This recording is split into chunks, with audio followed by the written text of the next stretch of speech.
안녕하세요. 클라우디아입니다. 오늘은 천선희 작가의 작품 남편의 부재를 준비했습니다. 딸이 결혼식을 치르고 집으로 돌아가던 길에 몸도 정신도 온전지 못한 남편이 눈앞에서 감쪽같이 사라집니다. 어떻게 되었을까요? 함께 작품 속으로 들어가 보겠습니다. 남편의 부재, 천선희. 정숙의 남편이 감쪽같이 사라졌다. 화장실 앞에서 잠깐만 기다리라고 오줌통이 터지기 직전까지도 당부했건만 올 것이 오고야 말았다고 정숙은 생각했다. 허리춤에 새끼줄을 묶어서 데리고 다닐 수도 없는 노릇인데 이제 어쩌면 좋을까. 지금 정숙의 머릿속은 하얗다. 오래 걸린 것도 아니다. 단 3분 만에 없어진 것이었다. 정숙은 불안한 마음에 볼일도 제대로 못 보고 옷도 제대로 입지 못한 채 부랴부랴 화장실에서 나왔다. 아무리 사방을 둘러보아도 구부딩딩하고 뒤뚱뒤뚱 걷고 있는 남편은 어디에도 보이지 않았다. 차표를 끊고 있는 사람들 속에 섞여 있나 싶어 일일이 확인까지 했지만 허사였다. 정숙의 이마에선 식은땀이 흐른다. 어쩜 잘된 일일 수도 있다. 이렇게 된 김에 영원히 나타나지 말았으면 하는 마음도 잠깐 들었던 정숙은 이내 고개를 절레절레 흔들었다. 도대체 어디로 사라진 걸까? 하늘로 솟았나? 땅으로 꺼졌나? 그러게 내가 여자 화장실까지 데리고 들어갔어야 했다라고 정숙은 자신을 채찍한다. 이 넓은 터미널에서 무슨 수로 남편을 찾는단 말인가? 성자아버지! 성자아버지! 일동아! 정숙은 기어이 자신의 소프라노급 목청을 내보이고 말았다. 정숙의 목소리는 그 큰 터미널을 한 바퀴 뺑 돌고 다시 정숙의 귓가에 와 멈췄다. 차표 끊던 사람들이 한결같이 귀를 막고 정숙을 쳐다본다. 정숙은 잠시 얼굴이 붉어졌지만 다시 한번 큰 소리로 불러댔다. 하지만 남편은 아무 대답이 없었다. 터미널을 빠져나와 백화점 앞에서 서성이던 정숙은 남편과 똑같이 허리를 반쯤 구부린 채 등 돌리고 앉아있는 노인을 발견하자 어깨죽지를 확 잡아채며 성자아버지! 하고 얼굴을 확인했지만 남편 얼굴보다 더 쭈글쭈글한 노인은 깜짝 놀라 욕지거리를 하며 지팡이로 정숙을 향해 휘갈겼다. 정숙은 뒤로 몇 발짝 물러나 죄송하다는 말을 여러 번 반복하고 불이 나게 다른 곳으로 걸음을 돌렸다. 큰 길에서부터 좁은 골목까지 쥐잡듯이 다 뒤져도 남편을 찾지 못한 정숙은 지쳐서 아무데나 주저앉았다. 늦가을인데도 정숙의 이마와 등줄기엔 땀이 멱을 감듯 흘러내렸다. 큰딸이 큰맘 먹고 사준 쉬폰 블라우스를 처음으로 입고 나왔는데 땀에 젖어 등에 찰싹 달라붙었다. 정숙은 손수건으로 이마와 겨드랑이에 딴 참을 닦아냈다. 겨드랑이를 닦을 때는 조금 창피한 감이 있어서 누가 보지 않나 힐끔힐끔 사방을 쳐다보며 닦고 있는데 고급 소재의 숄더백을 맨 부인들 여럿이 백화점으로 들어가는 모습이 보였다. 어떤 년들은 팔자 좋아서 대낮보다 백화점에는 싸다니고 아휴 이내 내 팔자는 이렇게도 세나. 축축한 손수건을 손에 쥐고 정숙은 혼자 중얼거렸다. 어제가 정숙의 둘째 딸 결혼식이었다. 딸은 아버지 양보까지 다 맞춰놓고 아버지가 결혼식에 오지 않기를 바랐다. 손은 누가 잡고 들어가냐고 정숙이 말했을 때 딸은 신랑과 손잡고 들어가면 된다고 했다. 정숙은 딸에게 화가 나서 언성을 높였다. 엄연히 살아있는 아버지를 없는 셈 치고 결혼식을 올린다는 게 말이나 되느냐고. 내가 다 알아서 할 테니까 걱정하지 말라면서 큰소리 뻥뻥 쳤다. 그렇게 해서 참석한 결혼식이었건만 남편의 행동은 딸이 예상에 벗어나지 않았다. 결혼식장을 가기 위해 딸이 준비한 양복을 남편에게 입히고 정숙도 분홍색 저고리에 곤색 치마로 된 깨끼 한복을 곱게 차려입고 남편과 미용실을 향했다. 미용실에는 생각보다 많은 손님이 기다리고 있었다. 그렇다고 순서를 무시할 수도 없는 노릇이어서 정숙은 느긋하게 기다렸다 머리를 올렸다. 시간을 보니 결혼식 시간이 촉박했다. 정숙은 부랴부랴 미용실을 나와 남편의 팔을 붙잡고 질질 끌고 가듯 빠른 걸음으로 비탈길을 내려왔다. 예식을 시작하려면 아직 20분 정도 남았으니 결혼식장에 올라가서 하객들과 인사 나누기에는 얼추 시간이 늦지 않을 듯 싶어 안도의 한숨을 쉬며 정숙과 남편은 엘리베이터 앞까지 왔다. 엘리베이터 앞에는 결혼식 하객들로 가득 차 있었다. 그 중에 사부인과 사정어른도 같이 있었다. 정숙은 뒷짐을 진 채 뒤뚱뒤뚱 제자리 걸음을 하고 있는 남편의 어깨를 꼬집으며 사부인과 사정어른에게 인사를 했다. 정수가. 정숙이 돌아봤을 때 남편은 한 손으로 엉덩이를 잡고 다른 한 손으로는 벨트를 풀려고 시도하고 있었다. 정숙이 왜 그러냐고 묻자 남편은 똥이 마렵다고 했다. 정숙이 집에서 나오기 전에 누누이 화장실을 갔다 오라고 얘기했건만 괜찮다고 하더니 그때 신호가 온 모양이었다. 엘리베이터를 타기 위해 같이 기다리던 결혼식 하객들과 사부인 사정어른이 동시에 남편의 그런 모습을 바라보았다. 어디 아프세요, 사돈? 사정어른이 걱정이 된 표정으로 남편에게 물었다. 야, 똥이 마려우야. 남편은 여전히 엉덩이에 손을 대고 씩 웃으며 말했다. 조금만 참지 그라요. 정숙은 얼굴이 붉어지며 남편에게 예식장에 올라가서 화장실 가자고 달리듯 말했다. 하지만 남편은 올라가고 있는 엘리베이터가 다시 내려오기까지를 참지 못했다. 나온다, 나와. 아야, 정수가. 똥 나온다. 벤소 좀 가자. 남편은 뒤뚱뒤뚱 펄쩍펄쩍 뛰었다.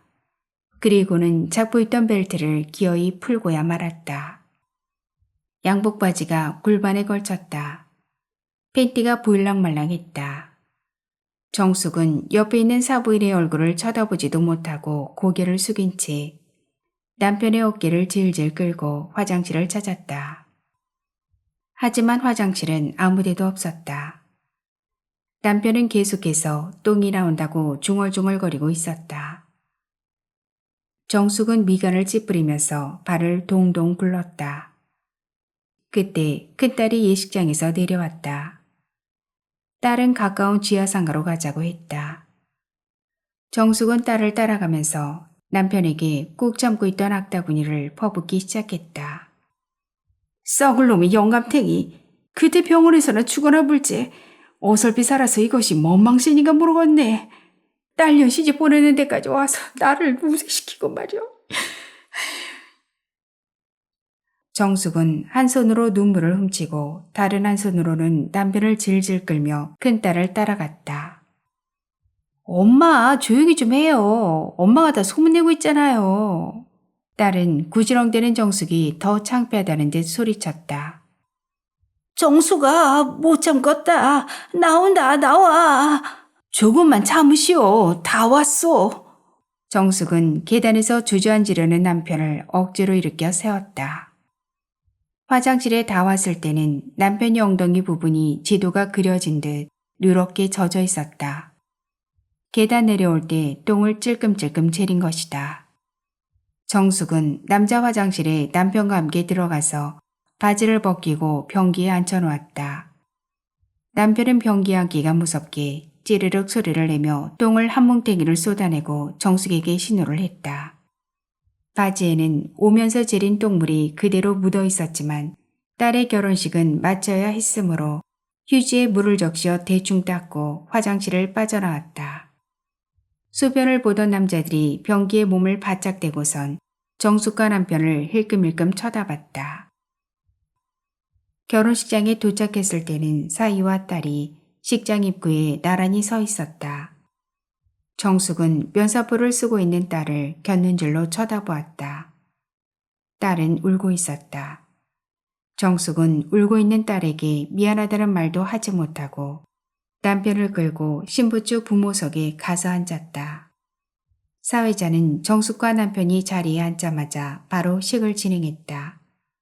신부와 신랑은 나란히 손을 잡고 행진곡에 맞춰 입장했다.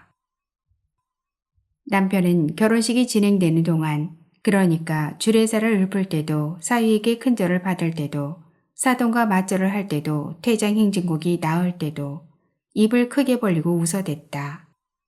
남편의 이는 예전에 다 빠져서 입을 벌리면 가물에 콩나듯 듬성듬성 잇몸에 붙어 있었다.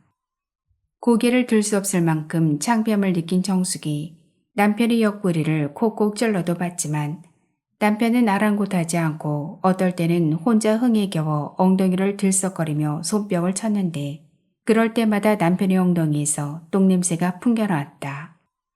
하객들은 이게 무슨 냄새냐고 서로들 두리번거리며 물었지만 정숙과 큰딸은 모른 체하고 결혼식을 마쳤다. 정숙은 다시 터미널 주위를 걷기 시작했다. 손목에 차고 있는 시계를 보니 오후 2시를 향하고 있었다. 남편을 잃어버린 지 벌써 1시간이 넘어가고 있었다. 2시 30분 버스는 타기 틀렸고 적어도 4시 차는 타야 오늘 중으로 섬에 들어갈 수가 있었다. 정숙은 점점 더 초조해져 갔다. 주머니에 있는 핸드폰을 땀이 날 때까지 만지작거리다가 큰딸에게 전화했다. 너희 아버지가 없어져 버렸어, 야. 어떡하면 좋겠냐? 뭐라고? 아빠가 없어졌다고?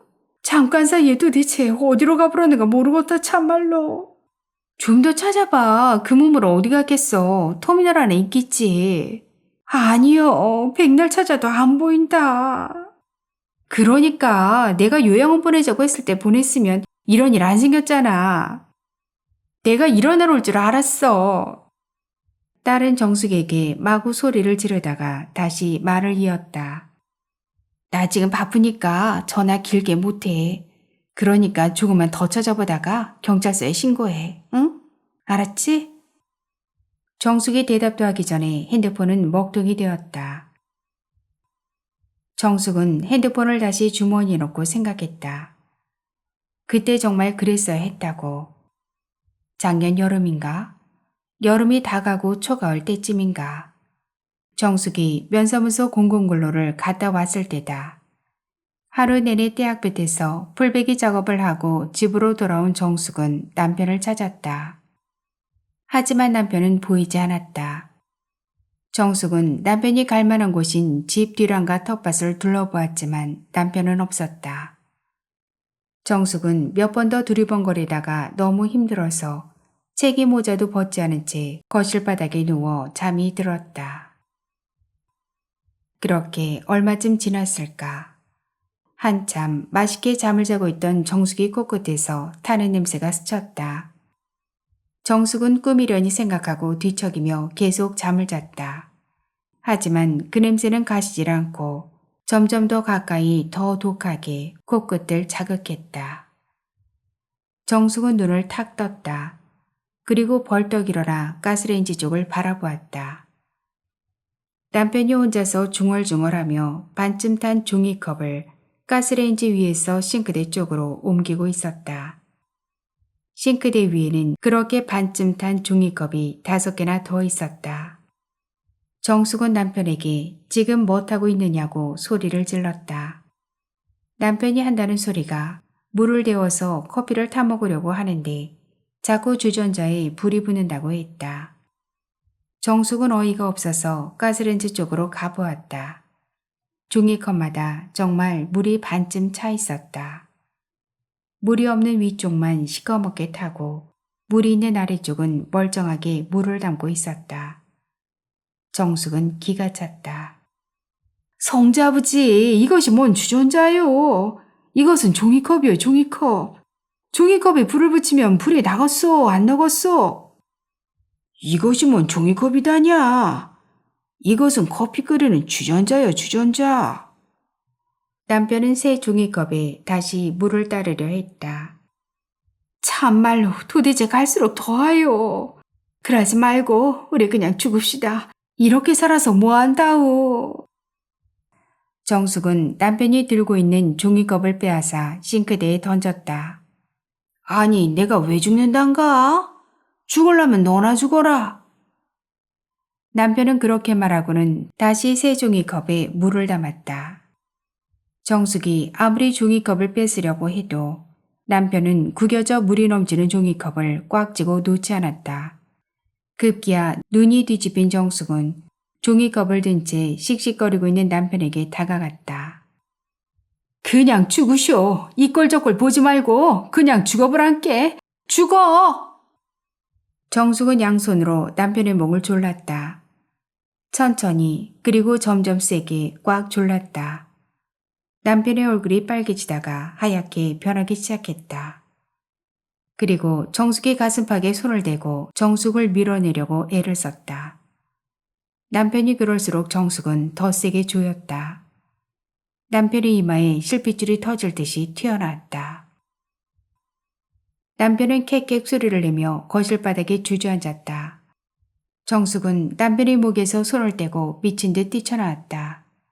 그리고 자정이 훨씬 넘을 때까지 옆집 지영이네서 삼봉을 쳤다. 지영이네가 시계를 보면서 여러 번 하품하자 정숙은 그때서야 집으로 돌아왔다. 남편은 방마다 불이란 불은 다 켜놓고 거실 바닥에 엎드려 잠들어 있었다. 가스레인지 위엔 종이컵이 대여섯 개가 또 시꺼멓게 그을린 채 놓여 있었다. 정숙은 더 이상 남편을 찾을 수가 없어서 경찰서에 전화를 했다. 그런데 상대방은 자꾸 잘못 걸었다면서 끊었다. 분명히 큰딸이 122라고 한 것 같은데 왜 자꾸 다른 곳에 걸어지는 건지. 정숙은 큰딸에게 다시 전화를 했다. 큰딸은 경찰서 대표 번호도 모르냐고 정숙에게 핀잔을 줬다. 정숙은 그런 딸에게 소리칠 힘도 없었다. 그냥 다시 불러준 대로 전화를 걸었다. 경찰서에서는 남편의 나이와 이름을 물어보고 인상착의와 입고 있던 옷 등을 상세하게 말하라고 했다. 정숙은 또박또박 가르쳐 주었다. 1948년 8월 3일생, 나이는 64시고 이름은 김일동이요. 키는 160인데 허리가 구부러져 150 정도로밖에 보이지 않을 거요. 항상 뒷짐을 지고 쩔룩쩔룩거리며 다니요. 근사하지는 않지만 깔끔하게 양복을 입고 있고 검은색 구두를 신고 있어. 얼굴은 검이 잡잡하여. 그러고 터미널 화장실 앞에서 없어졌어. 경찰 선생님 꼭 좀 찾아주소. 세상에 쓸데없는 하찮은 사람이오마는 그래도 내 남편이고 자석들 아버지요. 부탁 좀 허요. 정숙의 말이 다 끝나자 경찰은 곧 갈 테니 그 자리에서 조금만 기다리라고 했다. 정숙은 전화를 끊고 나서 혼자 빙그레 웃었다. 남편의 나이를 잊은 지 꽤 오래된 듯한 생각이 들어서였다. 50대 초반부터 남편의 자리는 없었으니까 그럴만도 했다. 그렇다고 남편과 좋았던 시절이 없었던 것은 아니다. 남편은 없는 살림에도 어쩌다 어장해서 팔뚝만한 농어나 강성돔이라도 낚이면 그놈 발로 완도읍내 갔다 올 적마다 몸빼바지 한 개씩은 사왔으니까 말이다. 정숙은 갑자기 처음 남편을 만났을 때가 생각났다. 그때 정숙은 과부였다. 전 남편이 자식들을 남기고 어느 날 갑자기 사고로 죽었기 때문이다. 가진 것 하나 없이 너무 어린 나이에 자식 둘을 키우기란 쉬운 일이 아니었다. 그래서 보육원에도 며칠 맡겨봤지만 정숙의 눈에 어른어른해서 도저히 그곳에 둘 수가 없었다. 정숙이 어쩔 수 없이 생각한 곳이 친정이었는데 친정에 내려가자마자 친정어머니의 올케는 정숙이 자식을 두고 도망이나 칠까봐 노총각인 남편에게 정숙을 그냥 들이밀었다. 어차피 아이들이 눈에 밟혀서 이러지도 저러지도 못할 바에야 저 착실한 노총각한테 가서 아이들이나 잘 키우라고 살살 꼬드겼다.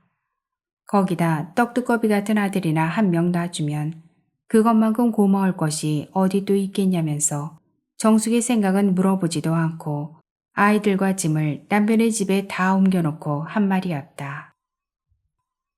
그렇게 해서 얼떨결에 남편과 살게 됐지만 정숙도 사람인지라 처음에는 작은 키에 새까만 얼굴이 혐오스러울 만큼 싫었다.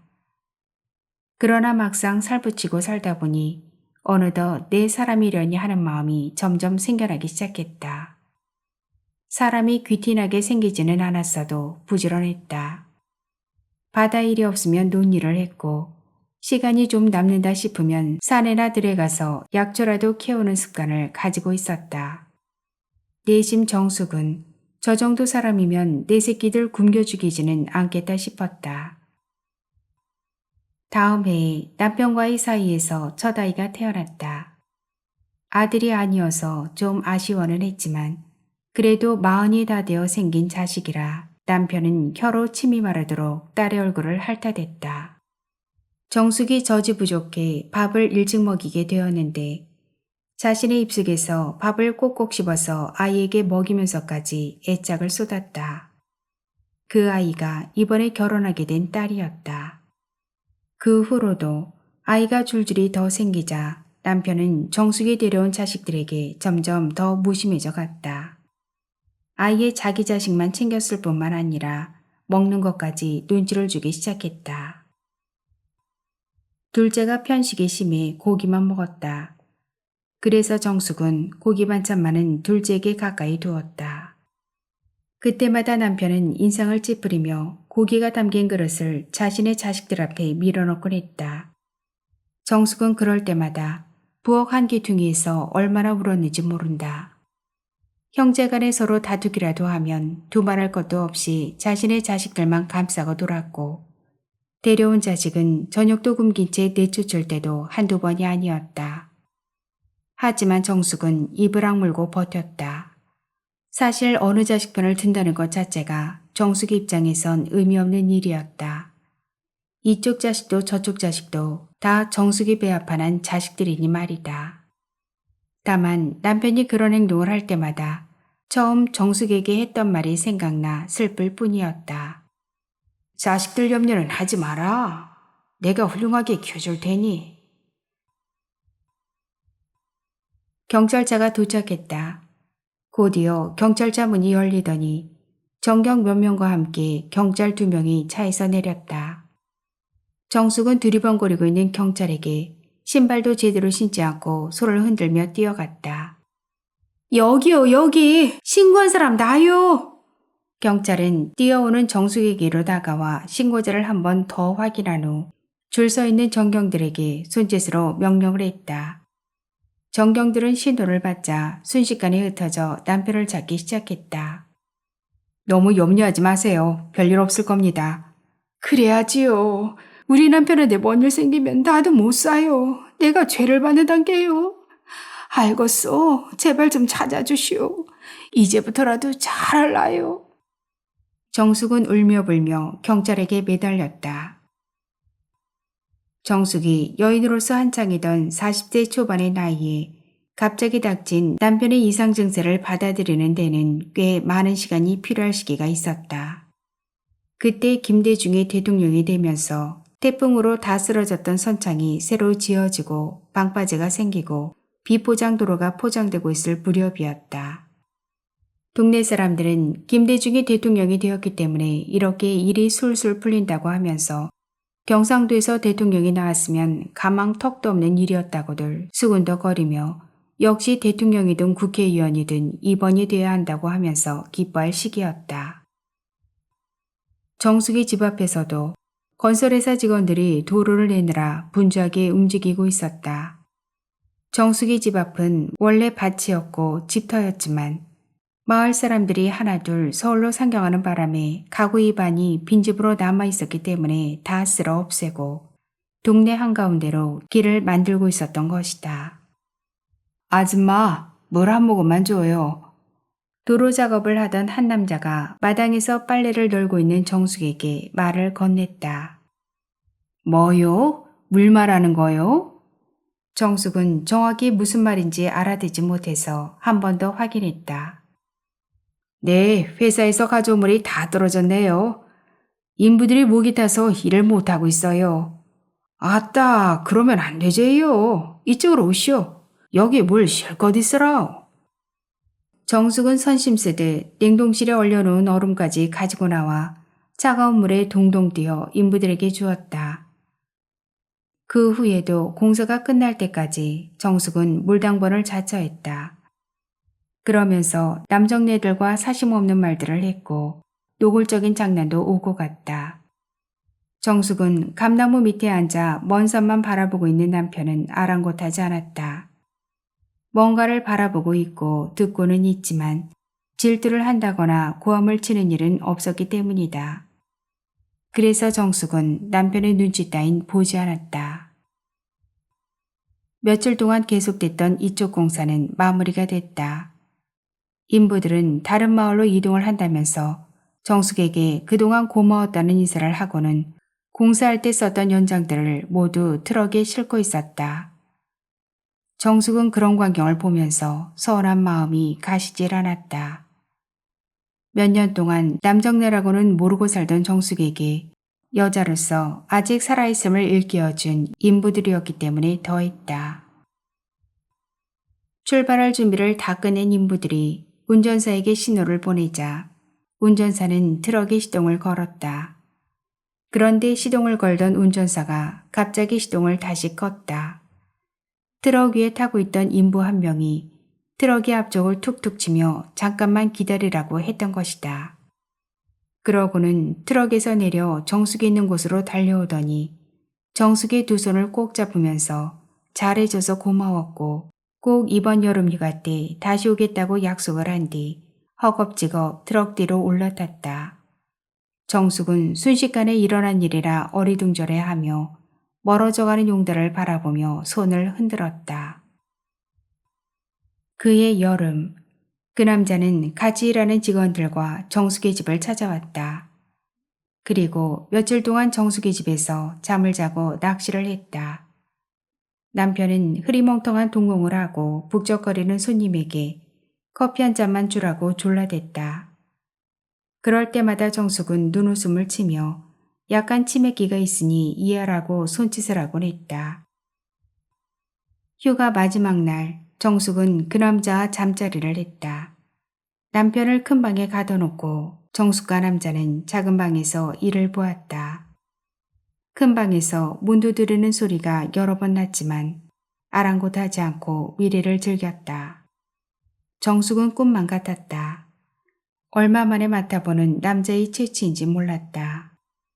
정숙은 남편이 그러고 된 뒤 여자로서 끝인 줄로만 알고 살았다. 하지만 정숙의 몸은 이글이글 타오르고 있었던 것이다. 남자는 자신의 집으로 돌아가서도 틈만 나면 정숙에게 전화를 했다. 남편이 받으면 툭 끊어버리든지 아니면 아는 동생처럼 너털 웃음을 지으며 정숙을 바꿔달라고 했다. 그럴 때마다 남편은 5살짜리 어린이처럼 성자로마 전화 왔다. 아이야, 어이 전화 왔단께.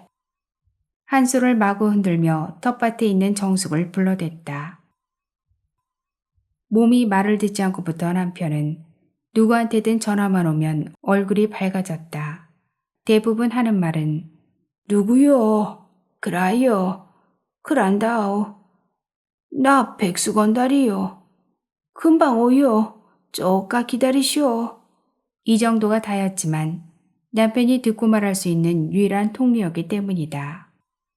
그럴 수밖에 없던 게 형님하며 따르던 동네 동생들도 깨복쟁이 친구들도 남편과는 말상대를 해주지 않았다.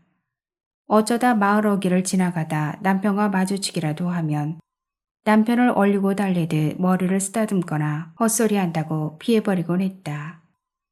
불이라도 났소? 뭐가 그리 급하다고 방정을 떠요? 정숙은 어린애처럼 희죽희죽 웃으며 수화기를 들고 있는 남편에게 핀잔을 줬다. 아재요. 야, 지금 나는 한가하요마는 이따 통화해야지 안 되겠어. 왼수 같은 영감탱이가 나가도 안 하고 옆에서 듣고 있어야. 전화기 옆에 딱 달라붙어 아내가 무슨 말을 하나 듣고 있는 남편에게 정숙은 눈을 부라리며 낯던 호미를 다시 들고 거실 밖으로 나갔다. 정숙은 아직도 그 남자와 인연을 끊지 못하고 있다. 저번에는 큰딸 집에 있는데 하루가 멀다고 전화를 하는 통에 들킬 뻔한 적도 있다. 누군데 자꾸 밖에 나가서 전화해요? 그럴 시간 있으면 아빠나 더 챙겨. 바람났어? 다른 남자랑 바람나면 엄마는 사람도 아니에요? 친아빠도 죽고 새아빠는 병신되고 또 자식들한테 새아빠 한 명 더 만들어주려고 그래? 처신 잘하고 다녀요. 여기서 옆집에 사는 사람이 누군지도 모르고 사는 도시지만 섬에선 수군거리는 소리가 다 들리는 데가 거기야. 물론 엄마가 잘 알아서 하겠지만 나는 엄마가 좀 걱정돼. 딸이 이렇게 말할 때는 가슴이 뜨끔했지만 정숙은 얼버무리며 아무것도 아니니까 걱정하지 말라고만 하곤 했다. 아직까지는 남편분이 안 보이네요. 저희 정경들이 구석구석 최선을 다해 찾고 있으니까 너무 초조하지 마세요. 정경들과 함께 사라졌다 한참 만에 나타난 경찰이 정숙에게 와서 위로의 말을 전하고는 다시 골목으로 뛰어갔다. 도대체 어디로 갔을까? 다리도 안 좋고 허리도 안 좋아서 잘 걷지도 못하는 사람이 눈에 안 보인다는 게 이해할 수가 없었다. 어디에 주저앉아 있나 싶기도 하고 차에 치여 신원을 확인할 수 없을 만큼 종이처럼 납작해져서 신원 미상으로 영안실로 실려갔나 싶기도 하고 그것도 아니라면 마치 정숙이 까막눈이 되어 남편만 볼 수 없는 존재가 돼버렸나 싶기도 했다. 정숙은 팔자가 세서 첫 남편 죽고 두 번째 남편까지 실종되게 만드나 싶어 억장이 무너지는 것 같았다. 버젓이 남편이 있는데도 외간 남자와 미래를 즐겼던 과거가 너무나 후회돼서 견딜 수 없는 화가 치밀어 올랐다. 정숙은 자신의 얼굴을 긴 손톱으로 쫙 소리가 나게 긁어버리고 싶은 심정이었다. 그깟 아랫도리가 뭐라고 생각해보면 그런 남편도 없는데 자신이 너무 과시한 것 같아 미안한 마음이 떠나질 않았다. 저렇게는 됐지만 명색이 맹호부대 출신으로 월남까지 갔다 온 남편이었다. 하필 미국이 고엽제 뿌릴 시기에 월남에 있어서 정신이 저렇게 됐나 싶은 적도 없지 않았다. 고엽제로 인한 후유증은 몇 개월에서 몇십 년 사이로 다양한 병으로 나타난다고 했다. 루게릭병에 걸리기도 하고 암에 걸리기도 하고 파키슨병도 고엽제와 연관이 있다고들 하고 또 그 중에 정신 이상자도 있다고 하니 정숙의 남편이 고엽제에서 방출된 다이옥신의 영향 때문에 저렇게 됐나 싶은 생각이 가시지 않을 때도 여러 번 있었다. 제발 하느님, 부처님, 우리 성자아버지 좀 돌아오게 해주시오. 지가 다 잘못했소. 일찍 병신된 남편만 여지껏 원망하고 산 거 맞소. 그랑께 찾아만 주신다면 그동안 못했던 거 다 하겠어라. 정숙은 기도하면서 눈물을 빗물처럼 쏟아냈다. 감당할 수 없는 감정이 북받쳤다. 이내 누가 볼세라 손을 의자 바닥에 툭툭 치며 통곡을 했다. 눈물 콧물이 범벅이 되어 의자 바닥으로 뚝뚝 떨어지고 있었다. 큰딸에게 전화가 왔다. 아빠 어떻게 됐어? 아직 못 찾았다. 경찰들이 찾고 있긴 한다마는 어디로 꽁꽁 숨어버렸는가 눈 씻고 찾아봐도 안 보인다. 아무래도 어디에 처박혀 버렸는갑다. 아니면 누가 데리고 갔을까? 어디다 발라고 해도 모양새가 있고 힘이라 있어야지. 엄마는 재수없는 소리 그만해. 경찰 풀어놨으니까 금방 연락 올 거야. 조금만 더 기다려봐. 정숙아, 성자놈아. 어디선가 정숙을 부르는 소리가 들렸다. 낮고 텁텁한 이 목소리는 분명 남편의 목소리였다. 정숙은 딸과의 대화를 멈추고 사방을 돌아봤다. 하지만 아무데도 남편의 모습은 보이지 않았다. 정수가! 정수가!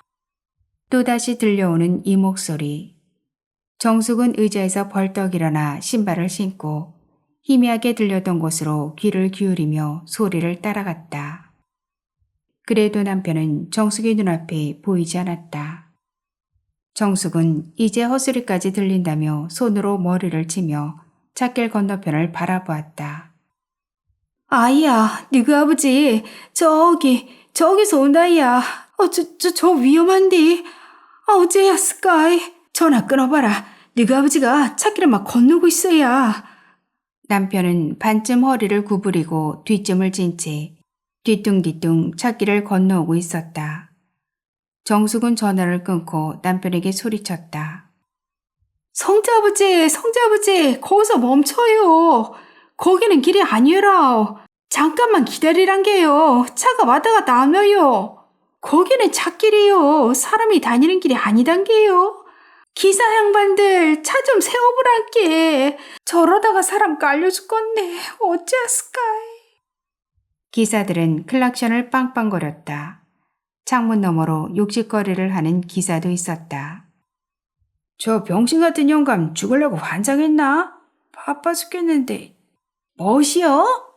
정숙은 당장이라도 그놈의 차를 따라가서 머리끄댕이를 확 잡아채고 싶었지만 차는 도망치듯 가속 페달을 밟고 휑하니 지나가 버렸다. 남편이 차를 잘 피하는 건지 차가 남편을 잘 피하는 건지 남편은 무사히 정숙에게 건너왔다. 오메 어디 갔다 이제 오요. 죽은 줄 알았어. 내가 미안하요. 내가 죽이려는 거 아요. 이렇게 살아 돌아와서 고맙소. 정숙은 남편을 보자마자 기뻐서 눈물을 훔치며 어디 다친 데는 없는지 몸 구석구석을 두 손으로 훑었다. 그리고는 반쯤 내려가 있는 바지를 바르게 입혀주고 다 풀린 구두끈을 다시 묶어주었다. 왜 우냐? 주상났냐? 내가 가긴 어디 간다냐? 정숙이 너 찾으러 갔지. 허허, 너 웃긴다이.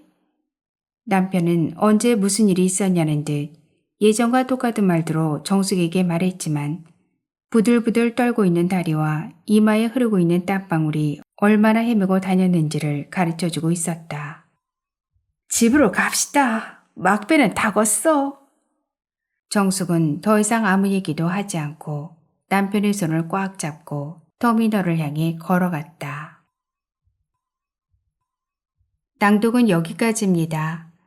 천선희 작가는 2013년 문장 20일로 등단하면서 2016년에서 2020년까지 오륙도 신문에 글을 연주하기도 했습니다. 그동안 소설을 다수 발표했는데요. 소설집으로 페인트 칠하는 여자, 개포동에서 온 손님, 코로나가 뭐길래, 요양원 가는 길 등이 있습니다. 구독과 좋아요 그리고 공유 부탁드립니다. 오늘도 건강하세요.